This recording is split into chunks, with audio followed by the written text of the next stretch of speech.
सागर जिले के रहरी थाना क्षेत्र अंतर्गत हनोता गांव में बीती रात 11 वर्षीय मासूम अंधविश्वास की बलि चढ़ गई।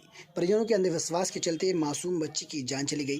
दरअसल बीती रात लगभग 1 बजे परिजनों के आराम कर रहे थे, बच्ची उठाकर पानी पीने गई, जहां मटके के बाजू में बैठे एक सांप ने 11 वर्षीय मासूम वैशाली अहिरवार को काट लिया। सांप के काटते ही जहर से अपना असर दिखाना शुरू किया और बच्ची बेहोश होने लगी। परिजनों को पता चलते ही परिजन उसे अस्पताल ले जाने की जगह अपने घर से करीब 15 किलोमीटर दूर अचलपुर गांव में झाड़ फूंक करवाने किसी तांत्रिक के पास ले गए।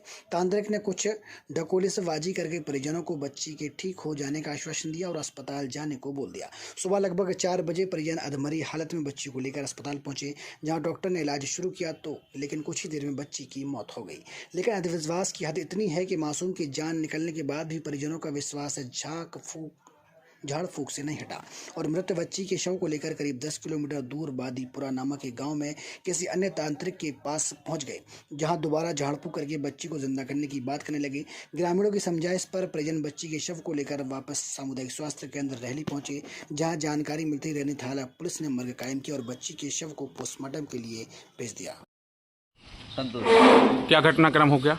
वो बच्ची को सांप ने काटा था। कहाँ काट लिया? पैर में। कहाँ रह रहे थे आप? घर पर थे, हिनौती। मकान खेत में रह रहे थे क्या? मकान में, घर ही गाँव में। तो क्या आप फिर कहाँ ले गए उसको? उसको पहले अचलपुर ले गए हैं, फिर अस्पताल लाए।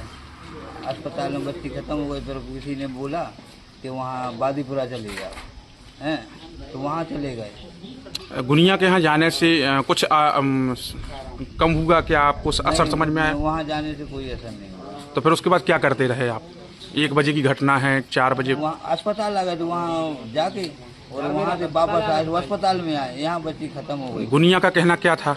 झाड़ हो जाएगी बस, और ठीक नहीं हुई? ठीक हो गई होगी तो खत्म। मना कर दिया ना बादीपुरा में। हाँ। बादीपुरा में क्या बोल दिया? बादीपुरा में बोल दिया कि खत्म हो गई अपने हमारे बच्ची। बादीपुरा में कौन है तांत्रिक? बादीपुरा में कोई पंडा है, मुझको नाम मालूम नहीं। और अचलपुर में? अचलपुर में भी नाम पता नहीं है, लेकिन है पंडा भी, तो अब विख्यात ही पंडा है।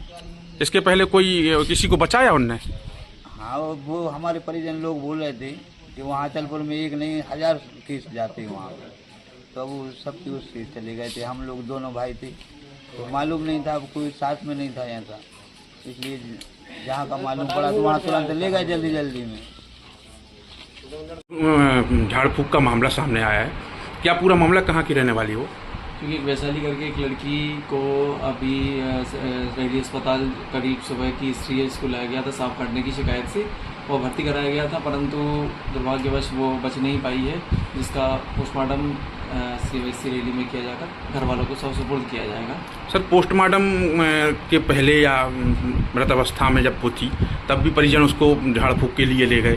जी, नाइट ड्यूटी चिकित्सक द्वारा बताया गया था कि इसको करीब 1 बजे की हिस्ट्री है सांप काटने की, जिसको सामुदायिक स्वास्थ्य केंद्र लाकर घर वाले परिजन जो है झाड़ फूंक के लिए ले गए थे, जहां बताया जाता है कि झाड़ने फूंकने से जहर उतर जाता है, परंतु ऐसा कुछ नहीं हुआ।